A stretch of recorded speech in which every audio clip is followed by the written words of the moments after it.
voina pathian thu zirhovila ti kadu chu kanram Christian rama hian Christian trobul bul in chan dan le zirtir na anman abul thu matanga ko ran ho van ram be sei tu ten kan be sei kan ti lo tin the na turin pathian thil ruwa man le atobul kan sia tangai in ka sia a chu wang chuan kan ram Christian ram ko ran pol sang lo ta hian Christian trobul ti hi zirnon le atulin ka sia a ti chuan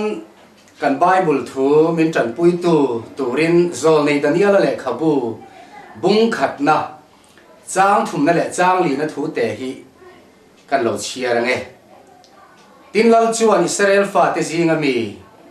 lal kha te le mi tha fa te tlei rol dem na om lo mel thatak fin na tin reng arem sia khiat na lama beng var thil bul chu thiam lal ina chetla thiam ron hruai tur le kaldai tong le thil tiam thiam zirtir turin ami til re te ho tu as penaza chu a hila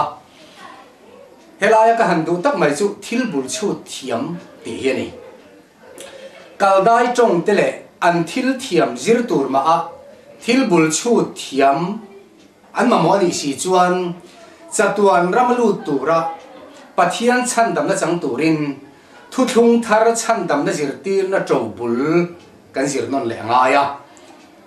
ko khan kan te dan te le Christian tena ko khan dik nia kan en dan le kan thiar dan te hi apol tama te a chang tlung mi hing te thir na atanga alian na te hian rin na kan ngat mai mayang ti he la omin ka sia a chu wang chuan Christian zirti na bul hi khoi ange in tan eng ang mi te ngen ni eng pathian thu le eng zirti na nge an man ti hi voina hian kan zir ho tan ka du a ngai thatu ten voina kan soiba ka hian kan Bible thu atang hian ngun takalo zir turin ngai thatu te ka in som du ani ti chuan kan Bible a hian Christian ti hi ke chuan voi thum chia ka muwa chu henga te hian ani tir ko thil ti bung som le pakhat chang som ni le paruk na hian Christian anti masak berna kan muwa chu Suryaram Antioke antia khana ni a chu tir ko te thil ti bung som le pakhat chang som ni le paruka hian kan muwa ni tin chu lova chuan tir ko te thil ti ve bung som ni le paruk na chang som ni le pariat na hian ring lo mi tong ka atanga chuak kan hmuwa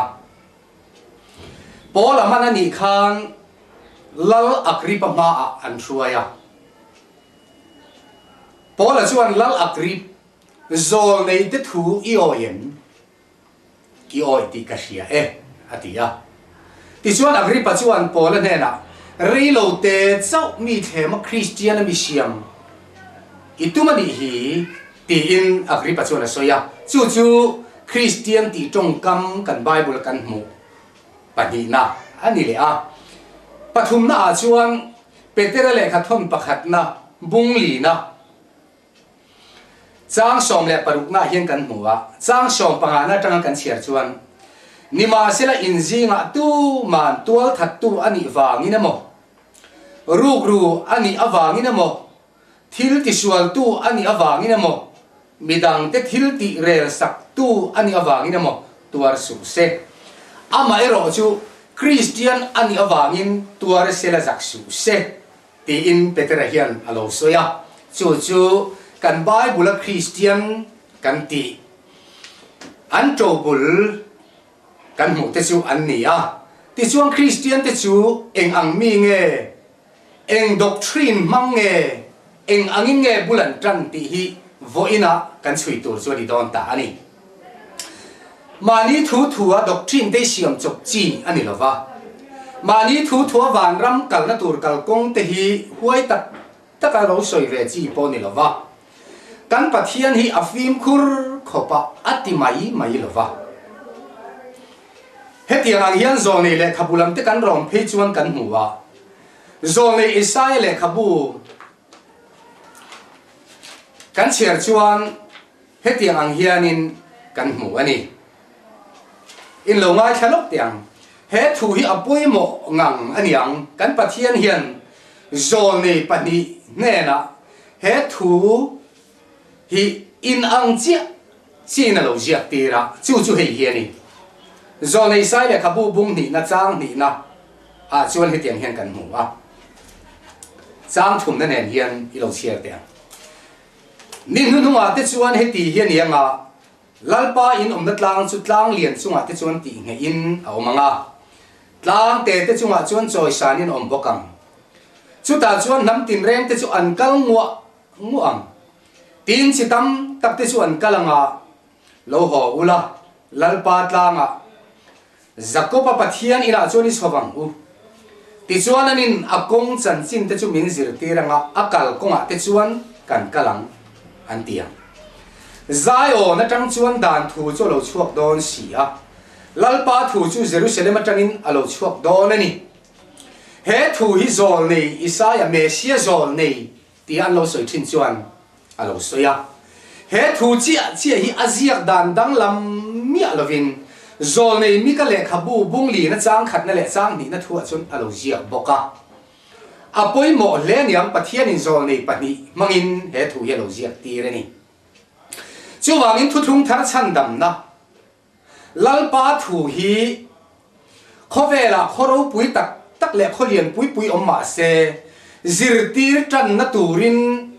khoi khwa ma lalpa na thang lova athan khwa ero chu Zion khopui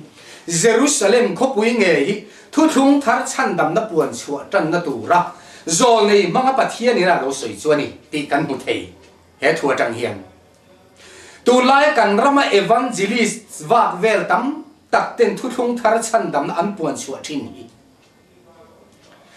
Jerusalem Zion na tanga puan chua ani em ti hi lo bu ulami pui ten lo zir mun te uti hi voina hian lalpa thanim ngai nei ka soi duwa Zion na tanga dan thu Jerusalem atanga lalpa thu hi kan dap chuak don ani chu Christian tobul Christian masa te bulan lo tan na le an lo din tan na khwa ani zia po kan sui lut nal bok don ani ti chuan thu thung thar chan dam na hi a soi tu tur po hi atira soi masaber tu tur chu midang an nilo engting nge Hebrai ziak tu min lo hril Hebrai mi te ne na le khathona chuan hetiang hian kan muwa bung ni na Hebrai mi te ne na le khathon bung ni na chuan hetiang ang hian kan muwa in lo ngai khale tia chang khat na thu mai a hian kan chia tananga chu wangin benga kan riat te kha thane ngai takin kan poisa le zual tur ani chu ti lo chuan kan tol bo lap da ange van tir ko te manga thu soi ma kha alo nge a bo chiat na le thuoi lo na tin reng te chuan thung ru na fil taka mu zel si chuan heti ka wa chan dam na ro pu hi tha thamila engtin nge kan tlan chua thei te lulang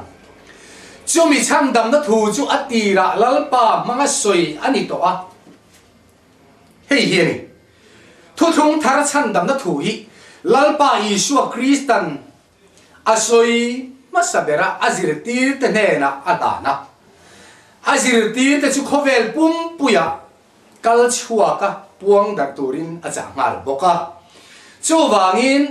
voina yan Israel te po ni ro se Hebrai mi po ni se la Ephraim po ni se thu thung thar chan dam na hi amamo thoba kan mamo da nei anga Zentel tele Israel te po ni se lalpan thu thung thara chan dam min tum dan chu Jerusalema ama thu nge ama ka nge na lo soi azir ti ten bulan lo tran na hi ko hang tin reng hian a en let le a thir let le apoi mo ni ti hi voina hian kan zir chiana tan ka han du chuani tin thu fing number som thum chang rup na chuan hi tiang hian kan muwa a thu te chu bel cha shu chu ti lo chu alai lang che do thei lo ni da ange ti in thu finga chuan kan hmu ani kan rama rong bol tu vak vel thanem ngai tak kem chong li chong nga ne ya rong bol thok rim an tam mai an fak omani amai ro chu thu thung thar chang dam na tura kan pathian thu Jerusalem atanga puan chua ama lan pa nge na chan dam na ani hei hi tia lo puan chu chungai pui mo soi talawa an ma ni om chuak le an ma ni zirtir na bel chiam dol lo pathian ni na chan dam na ati ni si lo ti an wa vel puyang ti hi thil lo thon om takani ta a chu thu phing chuan en tinga soi mi ngai kong tik ni om takalang atop thi na kong ni si om ti hi alo soi le tat mai ni chu wangin Johanan le khathon alo thola chon pani na chang kwa na chuan ti hian alo soi le a tu po Krista zirti na thua om reng lova khum chuan pathian anei love ti hi lo soi ni Krista zirti na doctrine ang zirti lova a khu me mo a pai then zong mo zirti na hi kan rama mi thane ngai te nan wa vel pu yang ti hi thil lo thon om ani wangin mi pui te po in hei hi kan lau ngam tur ani a chatua na hem huna kal ai chuan van rama kal hi tu po in kan du fe kan ti herin om zirti na dik tak le kong dik tak atang lo chuan van ram van khopui kan pathian bo sai hi kan lu thei don lo wangin Krista zirti na bulpui hi kan thia chena poi mo khop pani Hebrai bung ruka chuan eng tinge kan mu kha chu ti chuan Krista thubul hil to lovin pui kin lami panang u ti kan mu wa hei hi a om zia nia lang chu Krista zirtir na bulpui Krista thubul han ti ngo tai chuan Krista doctrine bulpui in nga na bulpui ho ani asoi hi ni mi tam tak ten hei hi an khefia thiam tok lova an chiar sual thi thil ti thi sim na te pathian lamarin na te baptisma te aron tia baptisma te su thil ti thi alom ti in mi than khatin an au pui me ma se hei ya diklo principles doctrine of Jesus Christ Krista zirtirna a doctrine bulpui te an ni jok hen hi baptisma hi thil ti thi ni chuan abul loka rin na po hi thil ti thi ni yang ma se chu tiang ang soi tu te chuan an soi sual palani an chiar sual ani ti hi riat tu ni rin na hi Krista zirtirna bulpui ni ya baptisma hi Krista zirtirna bulpui ni ya kut nga tharau thiang lim min an don theina tura kut nga te Krista zirtirna bulpui ni ya mi thi te hian thole nge don ani ti hi Krista zirtina bulpui ani ya chatua na ro rel na lo om tur te Krista zirtina bulpui ani ya chung ang chu ring tu pui thin na kal kong kal tur ta chuan he milai ringot ta cheng bel lung lo hian pui thin lami panang uti hi Hebrai ziep tu hian thil tu mani ya baptisma hi thil ti thi ani lo Krista zirtina bulpui a doctrine bulpui ani ti hi kan hiat thiam apoi mo phot ti kan soi du a tin pathian thu hi aramri chen te hiat fianga ya hei hi kan la soi zelanga tu na ero chuan hei hi han soi kan du lok ka oma mani huna pathian thu hiat thiam lo le hun kal liam to a mi te chan vo tu ra pathian thu hi mi tam takin an khefia mani huna pathian thu an khefia lo fo ani ti teng te zir tham atlingin ka sia ani tin chan chin tha zona jiak bung som pani chang somli le pasari le chang somli le pariat kan en chuan hetiang ang hian lali suan alo soya in lo chiar le lu tiang chan chin tha zona jiak bung som le pani na chang somli le pasari le chang somli le pariat na thu hi ilo ngai thang mung lali suan ti hian ati tu po ka thu soi hia in oi lo ma sila kin thiam lo ka chan tir lo atong kam hi lo ngai to mun teng tu po ka thu soi hia in oi lo ma sila kin thiam lo ka chan tir lo khovel thiam lo chan tir tura local kan ni lova khovel chan him tura local kan izok si a atiani ma se thiam lo chan tir tur chu tunge ni enge ni ti hela hian ama ina no soi fe le ta chang som li pariat na tu po mi du lova ka thu soi te vong lo chuan thiam lo chan tir tu pakhat ane ni ka thu soi kha khami thu nge kham ni kin ni a chon ama chu thiam lo a chan tirang lali suwa hian a thu soi hi adu le ani ti ati chiang a hi hian ama le a thu soi hi then khan chian ni lo ni ti hi kan chian a poi mo khop mai ka thu soi du lo tu chu ke man thiam lo ka chan tir lo an ti te te ya ma se thiam lo chan tir tu chu a thu soi a khan thiam lo chan tir do na ni ti hi a ron soi le si ya chu wang chuan la li suwa thu soi thu thung thar chan dam na tu ra a thu soi hi kan ngai poi mo angai ani ti hi hela hian kan han mu thei ta ani ole ti chuan thu puan a po hian he tiang ang hian kan han mu le ta a thu puan bung to ber chang som ni le pani na khan he tiang hian kan mu wa he le khabu hil long na thu hia piang ka hiat ti re tu point heng thu hi abel cha chuan he le khabu rem na jiak te hi pathian in a chunga abel cha veang tin tu point he hil long na le khabu mi thu chu ala bo chuan he le khabu jia nun na thing le kho thiang him a chan chu pathian he la bo veang na tia chu wangin kan pathian hian a thu hi adu in ahum hal em ani ti hi kan khe chiang tu ra ni chu wangin kan thu in kan bel cha thei lova kan thu in kan pai chen thiang lova ni ti hi kan khe tu ra ni zo le isai le khabu bung som nga le pali kan en chuan he tiang hian kan mu a in lo ngai khale tiang zo le isai le khabu bung som nga le pali na chuan he ti hian o chính nắng phát hình ngay lâu him takin dài rồi nắng nào về ngay lâu là sát chua Putin áo chua rồi pasal này mi pha te ai chuan khohar nu pha te an tam jok si lal panati ipuan in mun chu zau ro iom na te puan in chung chu kai phar ro se ren su i hui te chu ti sei la i kai mar na khen te chu ting het ro ding lam le ve la mai dar zau don si a helaya ipuan in mun zau ro ati hi thu thung thar chan dam na turin i han kai lu tiang lalpa thu chu Jerusalem atanga puan tran tur ani izia hi zol nei mikale zol nei sai nan lo soi lo kani ti kan mu a chu ama la li suang e in ron ting het le in chan chin tha lu ka sia bung som ni le pali kan sia chuan kan mu le ta a la li suan hei hi ka thuani ati chak thu thung thar chan dam na chu hei hi ni heti hian kan mu le ta ni chan chin tha lu ka sia bung som ni pali chang som li le pali na tang hian i lo ngai thatya tinan ne na heng hi ka thu kha ni Moses dana te Genesis Exodus Leviticus Numbers Deuteronomy le khabu panga Moses dan bu ate zoli le khabu Isaiah Jeremiah Trala Ezekiel Daniel Hosea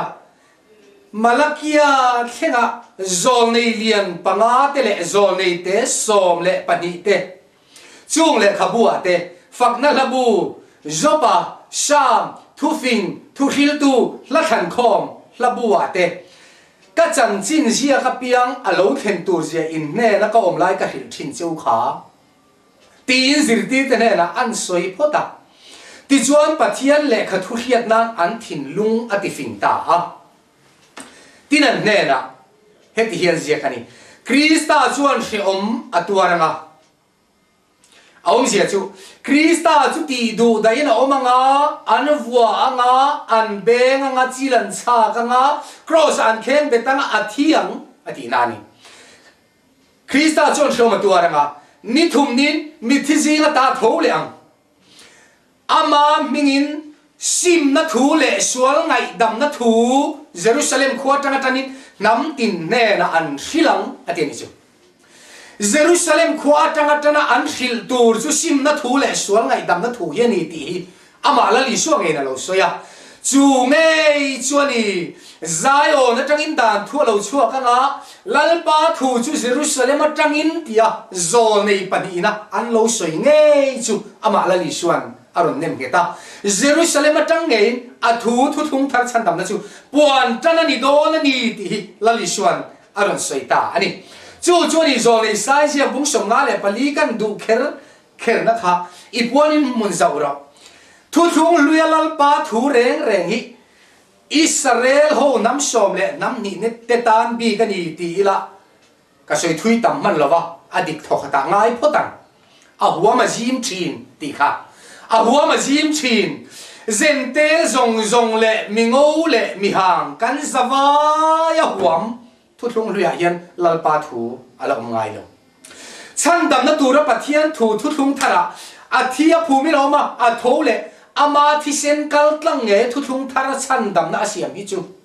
khovel pum pui huwa pania wangin ipuanin mun zau ro ti hi extend nilovin enlarge ania sap tong lam taka chuan extend ani chuan mi in asa ati zau don chuan man ruwa materials dang tam tak lak belangai thin chartin lak belangai cement brick lak belangai rora balu rangwa chutiang material lak belangai chutiang material lak bela ti len chu extend ani ma sei puanin munzau ro ti sai na lo sha ki chu enlarge ania angai le ngai ti lian ani thala tu en ting na mami photo a chuan pu chuan te ne ra ka vakala thala negative te tak te ka va pe enlarge turin a size ka du tiat kan thila ani chuan khol mangin an ron ti liana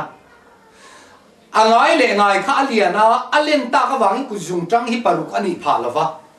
alen ta ka wangin mithi pali ani phalo angai kha alian ani chu kan pathian thui Jerusalem atanga sual sim na thu le sual ngai dam na thu thung thar chan dam na Christian masaber ten an doctrine an mana chu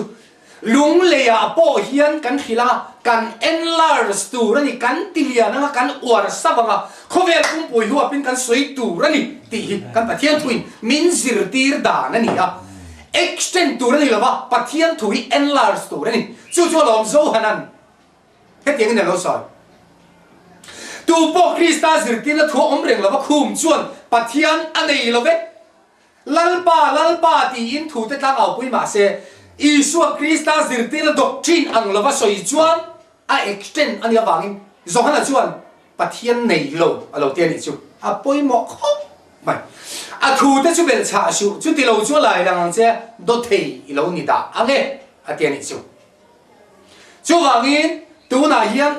Christian te to bul a bul kan chu don awangin blackboard a kan tilang leka kan thu soi te a fia zok nan in loco look tiang Christian to bul kan sil don awangin le kan zir don tlatawangin ti chuan Christian an tin masaber chu Antioche khuani ti kan the theya ti chuan he tiang hian tir ko thil ti bung som pakhat chang som pakwatang kan cher chuan he ta hian kan mua he blackboard ta ti hian kan ziaka hei hi Antioche Christian antin masaber chuani ya tir ko thil ti bung som le pakwa bung som pakhat chang som le pakwatang kan cher chuan Stefana anti du da awanga dak te kha foiliki rama ten kala kupra khir kara ten kala achen Antioche an kala Antioche yami te chu zirtir te chu Christian alo titani ti in tir ko thil ti bung som le pakhat chang som le pakwatang chang som ni le paru khenga kan cher chuan kan putheya ani le Antioche Christian anti te chu atira en doctrine mangne ti in han chui ta ila Antioche an thlen mai Jerusalem o man ni kubra khiat kara an kalma chuan Jerusalem oman ni foini ki rama an kalma chuan Jerusalem oman ni Jerusalem anom khom lai an doctrine chu enge zol nei paninan lo soyang le lali suange na lo soyang khan Jerusalem Pentecost dia tharau thiang lima lo thenga ti chuan Petera padoi zep chuti huai siani na lo oma lali suange na van London a thole nuwa soyang khan sim na thule suangai dam na thu chu Jerusalem atananin namtin ne nan thil dolani ti alo soyang khan Petera cholo al chuakta simula Isuangai damdan Isua Krista minin baptisma chang theuro ti chuan kharau thiang lim pekhin muang atiam khanang nitan infatetan latakami zong tan lalpa kan pathianin anela ko apiang tetan ani atia thudam tam takina hilfia tu lai tham thar beng kalo laka hian in ti him ro u atia ti chuan thu zo ma piang in baptisma chang ta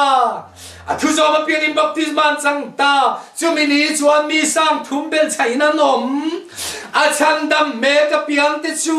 lalpan nitin ko rana atel tirze King James version khen ro kan mizo bible a chuan Achandam me ka piang te chulal pan nitin an nena atel tir zel ti kan huwa ma se King James a chuan achandam me ka piang te chu lalpan nitin ko khana atel tir zel ateni chu wangin Christian trobul kan chui tlata wangin voina hian Christian ti bible a voi thum chia langani ti kalo soi to a tirko thil ti bung som pakhat chang som ni paruka antio ke khwa Christian anti te chu atira chuan Jerusalem oman nia lali suwa minga baptisma changa tharau thiang lim donga thuthung thar chandam na zirtir na iaimia lovalu chil tu te kha sete fanan ti du da lungan den lumawanga hlau an tlan chedak ta kha antio ke khwa an kala chuta chuan Christian alotita ani voila hian unau du taklo in en ro le sa khwana wa na Christian sa khwang ni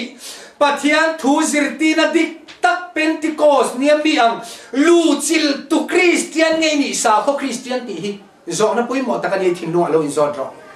tu na hian lal pan do theina hun min pe sa kho Christian mai ni tok lo Bible thu zirtina dik tak lu chil tu ni awanga Christian ni hi thil poi mo takani tumay thiam lo chan tir tu tur lali suan ka thusoi pom lo le ka thusoi te vong reng lo chuan thiam lo chan tir tu pakhatane ani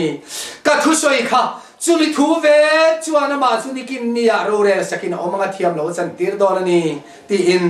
chan chin tha zona jok bung som pani chang som li le pariya ta lo soi sia chu wangin zai o na tang nge dan thu Jerusalem nge atanga lalpa thu chandam na thu thung thar chandam na an puan chua tan chia chu sual sim na thu le sual ngai dam na thu hi ani chu nge chu ni kan enlarge sanga khovel pum